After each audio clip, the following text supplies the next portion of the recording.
به ونتوكل عليه ونعوذ بالله من شرور أنفسنا ومن سيئات أعمالنا من يهده الله فلا مضل له ومن يضلله فلا هادي له ونشهد أن لا إله إلا الله وحده لا شريك له ونشهد أن سيدنا ونبينا ومولانا محمدا عبده ورسوله أما بعد فإن أصدق الحديث كتاب الله وخير الهدي هدي محمد صلى الله عليه وسلم وشر الأمور محدثاتها وكل محدثة بدعة وكل بدعة ضلالة وكل ضلالة في النار.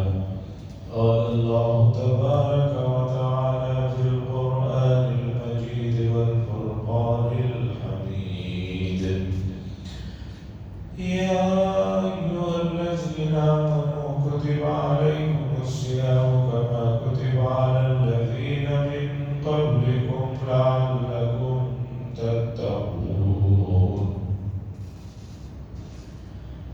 عزیزان محترم، ماہ مبارک کا پہلا عشرہ اور پہلی جمعہ ہے. گزشتہ 2 جمعہ سے ایک بات شروع ہوئی. وہ بات یہ تھی کہ تمام انبیاء نے جو تقوی کی وصیت کی کہ لوگوں تقوی کو حاصل کرو، تو وہ تقوی کیا چیز ہے اور اسے کیسے حاصل کیا جائے، یہ بات گزشتہ 2 جمعہ سے چلی آ رہی تھی. اور ماہ مبارک بھی الحمدللہ شروع ہو گیا، اور اللہ نے روزوں کے فرضیت کے بعد یہ بات بتائی کہ ہم نے جو روزے فرض کیے ہیں اس کی غرض و غایت کیا ہے. تو اللہ نے بتایا لعلکم تتقون، ہم تمہیں متقی بنانا چاہتے ہیں، روزوں کے ذریعے سے تقوی تمہارے اندر پیدا کرنا چاہتے ہیں. دیکھیے موجودہ زمانے میں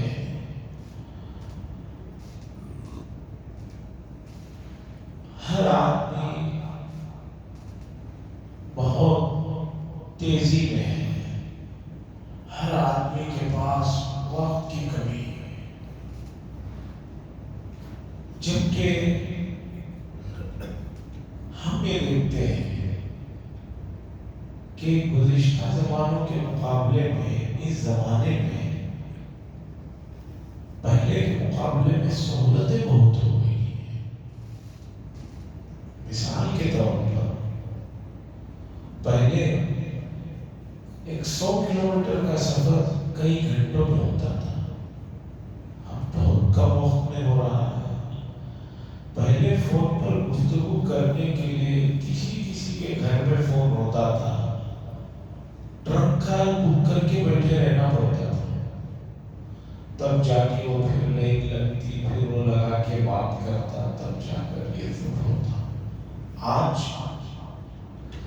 نہ گھر کے حال میں آنے کی ضرورت ہے، نہ ٹرک کا بک کرنے کی ضرورت ہے، جہاں بیٹھے وہیں سے بات ہو سکتی. حتیٰ کہ بعض لوگ بیت الخلاء میں بھی بیٹھے بات کر رہے ہوتے ہیں، مساجد کے بیت الخلاء میں دیکھنے کا موقع ملتا ہے. اتنی ساری سہولتوں سے وقت بچنا چاہیے. وقت جو ہے بچنا چاہیے. ہم لوگ جب پڑھنے گئے 1989 میں تو ریزرویشن ٹرین کا اصول یہ تھا کہ ہم جا کر ایک فارم بھرتی کر کے پیسے دے دیتے. سہارنپور جیسے شہر وہ پھر 8 دن بعد بلاتا، پھر ہم 8 دن کے بعد جاتے تو پتا چلتا بھئی آپ کی ٹکٹ یہ بھی 8 دن کے بعد پھر جا کر لے کر آنا پڑتا تھا۔ اور آج عالم یہ ہے کہ آدمی اپنے کمرے میں بیٹھ کر جو ٹکٹ بک کر لیتا ہے، وہاں جانا، کھڑے ہونا، پھر دوسرے ہفتے میں جانا، یہ سب جھنجھٹ سے پاک ہوا۔ خلاصہ یہ ہے کہ جب اتنی سہولتوں سے آدمی کے پاس وقت ہونا چاہیے، لیکن آپ دیکھ رہے ہیں کیا وقت ہی نہیں۔ پہلے رشتہ داروں سے ملنے کے لیے آدمی تیاری کرتا، ان کے گھر جاتا تو بسیں بدلنا پڑتا تھا، جاتے تھے ماموں کے یہاں بھی جاتے تھے، خالہ کے یہاں بھی جاتے تھے، رشتہ داروں کے یہاں جاتے تھے۔ اب کوئی کسی کے پاس جانے کے لیے تیار نہیں، فونوں پہ بات ہوتی تھی۔ اب تازہ سماچار یہ ہے کہ اب فونوں پہ بھی گفتگو نہیں ہو پا رہی ہے رشتہ داروں سے۔ کبھی آپ نے غور کیا کہ آخر ان سہولتوں سے جو وقت بچنا چاہیے تھا، وقت بڑھنا چاہیے تھا، وقت بڑھ کیوں نہیں رہا بلکہ اور وقت کم ہو گیا؟ یہ ہے وقت میں بے برکتی۔ ہم اسے کہتے ہیں کہ وقت کے اندر سے برکت ختم ہو گئی۔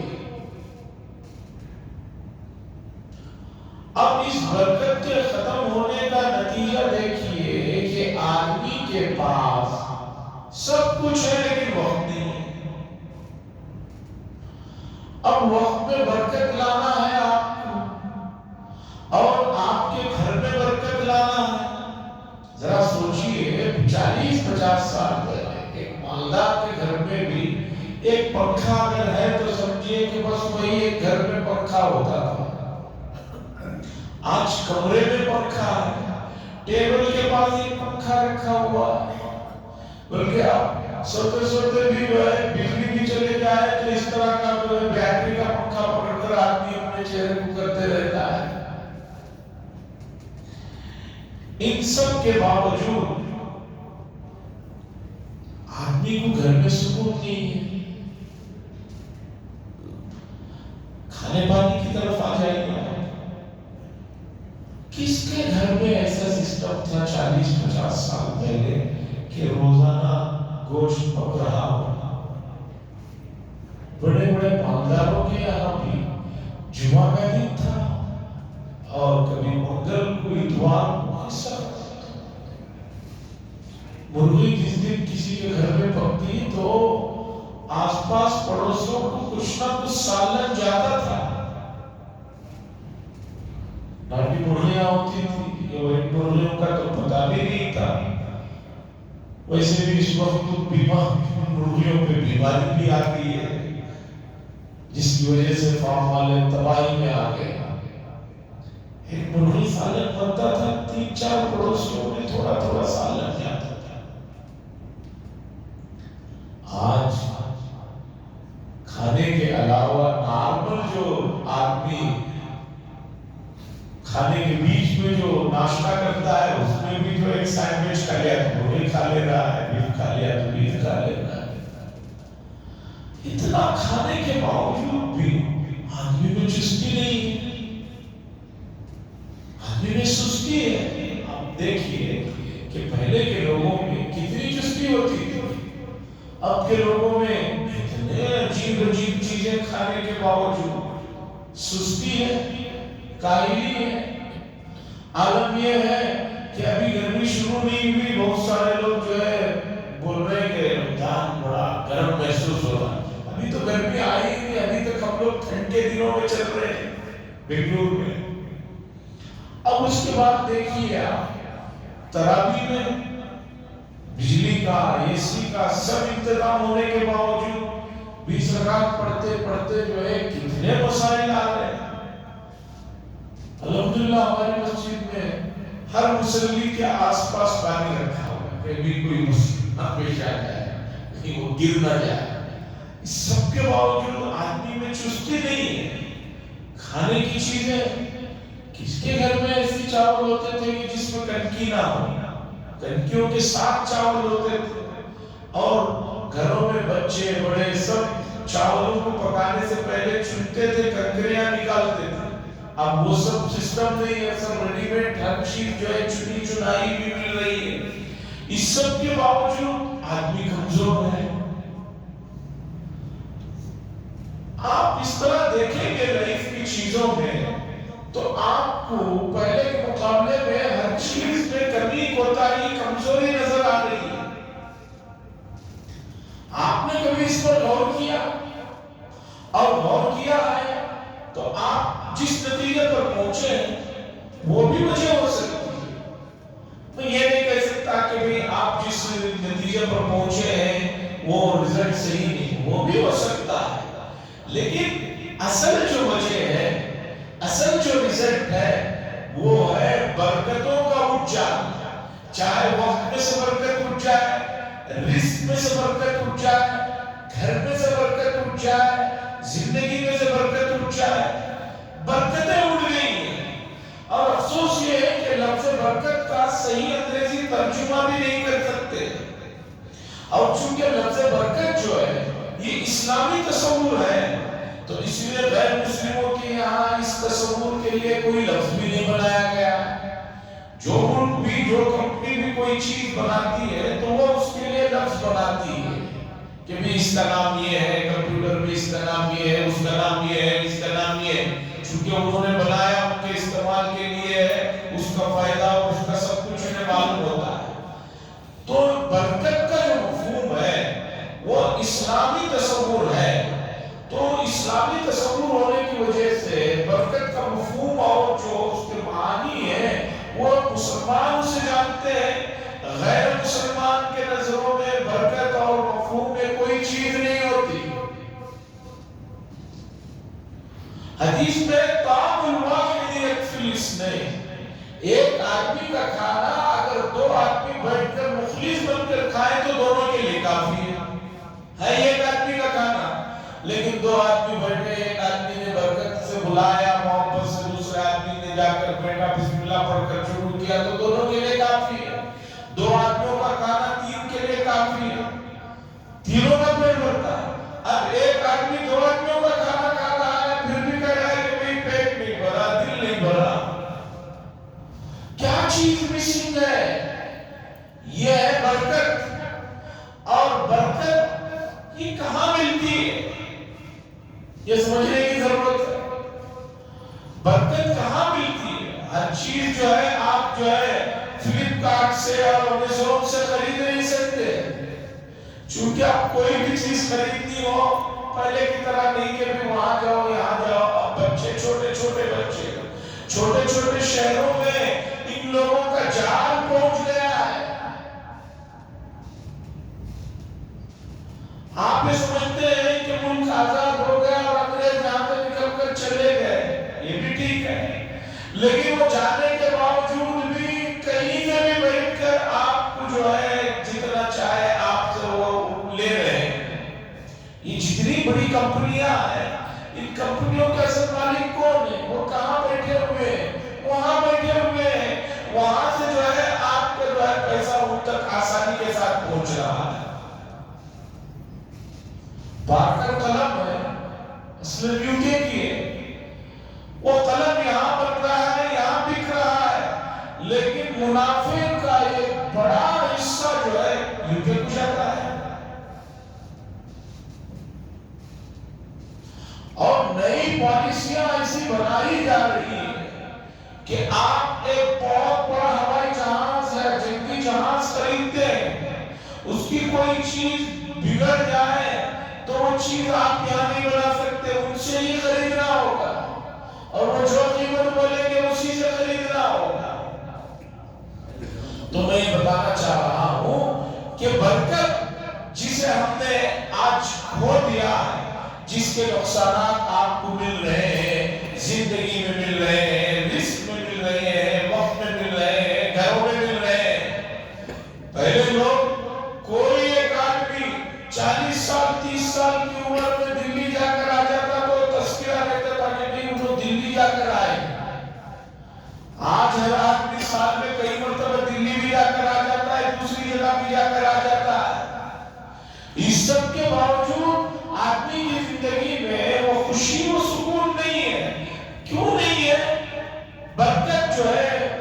ہے. اب برکت کہاں خرید سکتے ہیں؟ فلپکارٹ سے اور امیزون سے برکت نہیں خرید سکتے. برکت حاصل ہوتی ہے تقوی سے. برکت جو ہے تقوی سے ملتی ہے. جن کی زندگیوں میں تقوی ہوتا ہے ان کی زندگیوں میں برکت ہوتی ہے. جن کی زندگیوں میں تقوی ہوتا ہے ان کی زندگیوں میں برکت اور برکت کے نتیجے میں سکون ملتا ہے. اب اس تقوی کو حاصل کرنے کے لیے اللہ تبارک و تعالیٰ نے بڑا ہی آسان اور پیارا نظام بنایا ہوا ہے.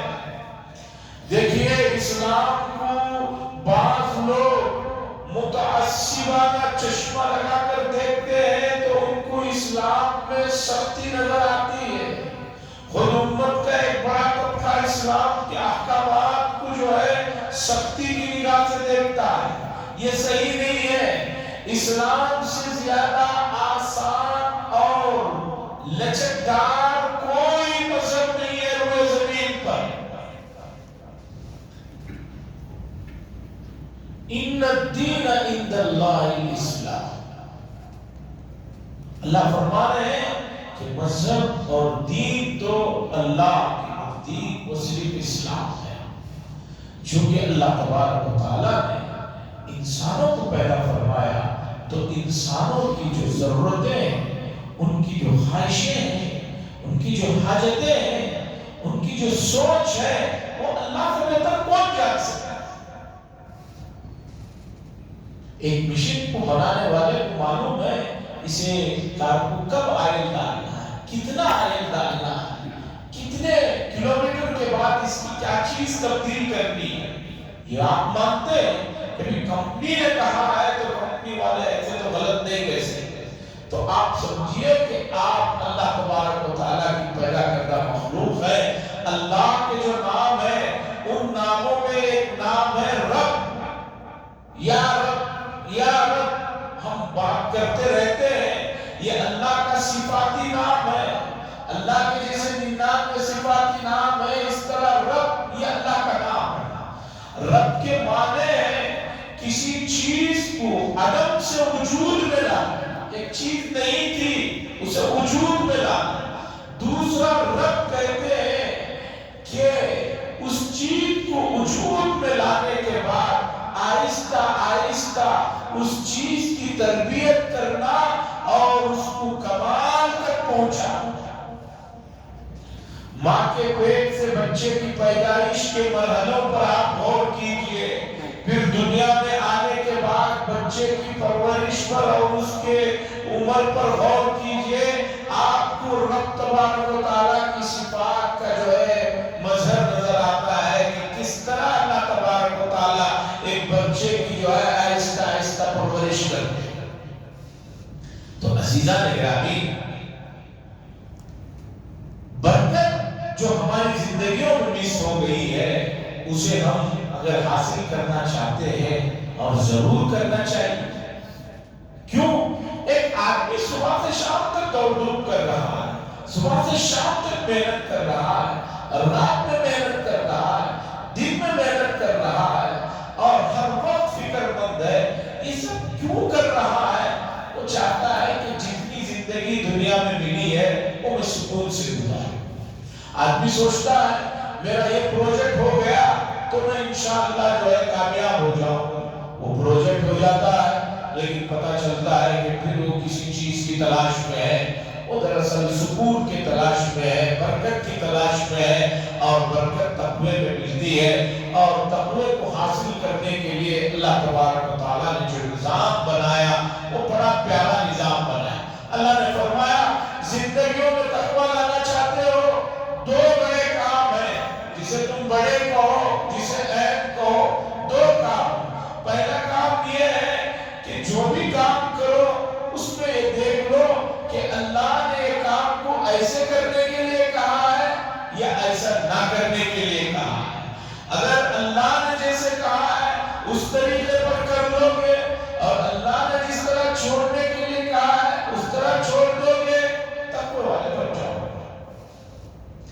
بھائی رات میں سبھی سوتے ہیں، کوئی نہیں سوتا ایسا تو ہے. اسلام کیا ہے؟ اسلام یہ حکم دیتا ہے کہ رات میں جلدی سو. کیوں؟ رات میں جلدی سو گے تو صبح جلدی اٹھ پاؤ گے.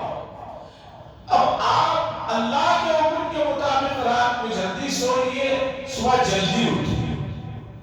صبح جلدی اٹھنے کے جو فائدے ہیں، تقوی کی زندگی کے علاوہ ظاہری کتنے فائدے ہیں آپ دیکھیے. آپ اور ہم لوگ بالکل سوچ میں رہتے ہیں.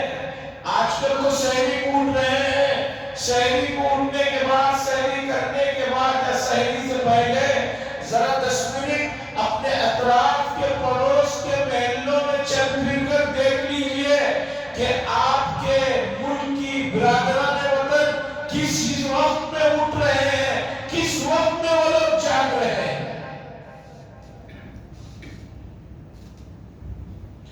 آپ کو 5:20 تک سحری کا وقت ہے، 4:30 کو اٹھنا مشکل نظر آ رہا ہے، 4:45 کو اٹھنا مشکل نظر آ رہا ہے، وہ بھی ماہ مبارک میں، رمضان کے مہینے میں.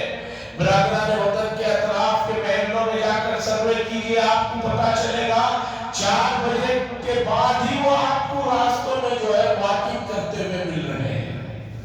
اپنی صحت کو اور اپنے جو ان کے افکار ہیں اس کے مطابق وہ لائف کو زندگی کر رہے ہیں. اگر 4 بجے نہ اٹھے تو ایسا کوئی ان کے مذہب میں رول نہیں ہے کہ اس سے ان کا معبود ناراض ہو جاتا ہے. ایسا کوئی رول نہیں ہے، ایسی کوئی بات نہیں ہے. اس کے باوجود ان کو دیکھیں کتنے حساس ہیں اور کتنے جفاکش ہیں اور محنتی ہیں. اور آپ کو آپ کے مذہب نے، آپ کے پیغمبر نے سختی کے ساتھ تعلیم دی، سب کچھ بتایا، اس کے باوجود آپ کو اس وقت میں اٹھنا مشکل لگ رہا ہے تو سمجھیے کہ یہ تقوی کی کمی ہے. اور تقوی ایک کیا زندگیوں میں کم ہوتا ہے، باقی تمام چیزیں سمجھیے کہ زندگی میں کم ہوتی چلے جاتی ہیں. جیسے موجودہ زمانے میں کہتے ہیں کہ بھئی شوگر اور بی پی ایک بیماری نہیں ہے، یہ ایک بیماری آئی ساتھ میں 100 بیماریوں کو لے کر آتی. اسی طریقے پر زندگیوں سے تقوی کا غائب ہوا کہ زندگیوں میں بہت سے مسائل میں ہم لوگ گھر رہے ہیں. تو عزیزان گرامی، ماہ مبارک کو آپ تقوی کے ویژن سے دیکھیے، اور تقوی کے ویژن میں آپ کو روزوں کا اہتمام کرنا ہے. بغیر روزوں کے آپ تقوی کو نہیں پہنچ سکتے. تقوی تک آپ کو پہنچنا ہے، روزوں کے ذریعے سے پہنچنا ہے. اور روزے بھی کون سے روزے؟ وہ روزے جو نبی کریم صلی اللہ علیہ وسلم نے ہمیں بتائے کہ روزہ کیا ہوتا ہے. حدیث میں آیا، رسول اللہ صلی اللہ علیہ وسلم نے فرمایا کہ یہ مہینہ غمخواری کا مہینہ ہے، صبر کا مہینہ ہے. حدیث میں آگے حضور صلی اللہ علیہ وسلم نے تشریف فرمائی، کوئی آدمی تمہارے ساتھ جہالت پر اتر جائے، بد اخلاقی پر اتر جائے، بدتمیزی پر اتر جائے، جھگڑے پر اتر جائے، تو اس سے کہو کہ میں روزے سے ہوں. اگر اس کے باوجود وہ تہذیبی سے باز نہ آئے تو تم اپنے دل کو تسلی دو کہ بھئی تم تو روزے سے ہو، تمہارے لیے یہ کام جائز نہیں. یہ کہہ کر تم صبر کی اعلیٰ مثال پیش. ماہ مبارک چل رہا ہے اور آپ دیکھ رہے ہیں خاص طور پر مسلم علاقوں میں جہاں پر ماشاءاللہ بہت بھیڑ بھاڑ ہوتی ہے، آپ روزے کی حالت میں وہاں پر جائیے. روزے کے بعد کی نہیں، افطار کے بعد کا وقت نہیں بتا رہا میں، روزے کی حالت کے وقت میں آپ جائیے جہاں پر بڑے بڑے مسلم علاقوں میں مسلمان ماشاءاللہ کاروبار تجارت کر رہے ہیں. وہاں جائیے، ذرا دیکھیے کہ دن کے اوقات میں روزے کے وقت میں بھی کس طرح کا وہاں ماحول ہے، اس طرح کا جھگڑنا ہے، کس طرح کی غالب گلوج ہے. یہ ذرا دیکھیے آپ. عزیزان گرامی، روزہ بڑی دولت ہے، لیکن ہر کام کو آپ کو سنت کے مطابق کرنی ہوگی. اگر آپ نے سنت کے مطابق نہیں کیا تو سمجھیے کہ روزوں سے جو تقوی ملتا ہے، حاصل ہوتا ہے، وہ نہیں ہوگا۔ اور اللہ نے بتایا کہ روزوں کا معاملہ ایسا ہے کہ ہم آدم علیہ السلام سے لے کر اے محمد صلی اللہ علیہ وسلم تم تک جتنے بھی انبیاء گزرے ہیں ان کے امتیوں کی زندگیوں میں تقوی کو پیدا کرنے کے لیے روزے کے عمل کو ہم نے رکھا ہے۔ یہ پہلے کا نیا تجربہ نہیں ہے، امت محمدیہ کے لیے نیا تجربہ نہیں ہے، 1 سال 2 سال 50 سال کا تجربہ نہیں ہے۔ جب سے دنیا بنی ہے اور جب سے حضرت انسان بنے ہیں حضرت آدم علیہ السلام، تب سے لے کر اب تک اللہ فرما رہے ہیں کہ یہ جو روزوں کا کانسپٹ ہے یہ تقوی کے لیے بہت آسان اور بہت بہترین جو ہے طریقہ ہے۔ اس پر تجربہ گزشتہ شریعتوں میں ہو چکا ہے، گزشتہ انبیاء کی اقوام نے اسے تجربہ کر لیا ہے۔ اس لیے تم بھی اس روزے کے عمل میں آ جاؤ اور اس کے ذریعے سے تقوی حاصل کرو۔ عزیزان گرامی، زندگی کتنی کمزور ہے، کتنی بے بس ہے، اور کتنا انسان جو ہے اپنا آپ کو جو سمجھتا ہے بالمقابل نئی بیماریوں نے کس بے دردی کے ساتھ منٹوں میں آدمیوں کا کام ختم ہو جائے۔ تو اس لیے تقوی حاصل کرنی چاہیے۔ دیکھیں بغیر تقوی کے آپ نے زندگی بہت مہینے اور آپ نے گزاری۔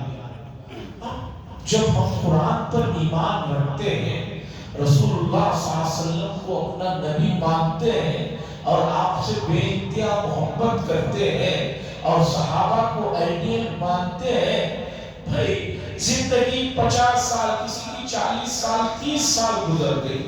آج کل ہر چیز تجربے کے طور پر جو ہے آدمی اپناتا ہے، تو تقوی والی زندگی کو 1 سال اپنا کر دیکھ لیجئے نا۔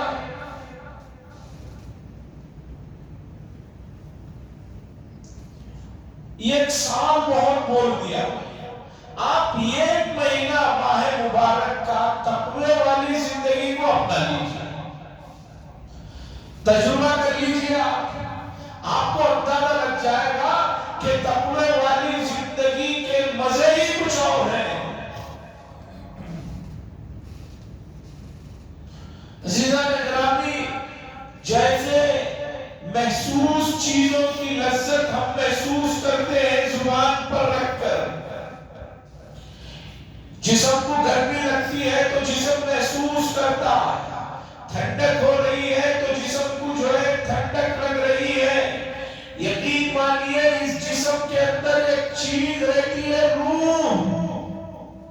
یہ اتنی قیمتی شے ہے، اتنی اعلیٰ درجے کی شے ہے کہ اس کو آپ خوش کرنے کے لیے کوئی چیز استعمال کرنا چاہتے ہیں تو وہ تقوی ہے۔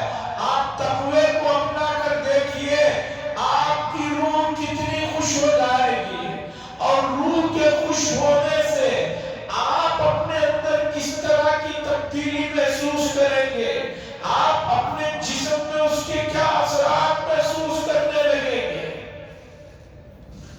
حاضرین، آپ نے دیکھا ہوگا آدمی کو خوشی میں کھایا نہیں جاتا، بہت دنوں بعد کہیں سے سفر سے واپس گھر لوٹتا ہے، سب بنا کر رکھے ہوئے ہیں چیزیں، بھوک بھی لگ رہی ہے، لیکن خوشی کا عالم یہ ہے کہ آدمی سے کھانا نہیں کھایا جائے۔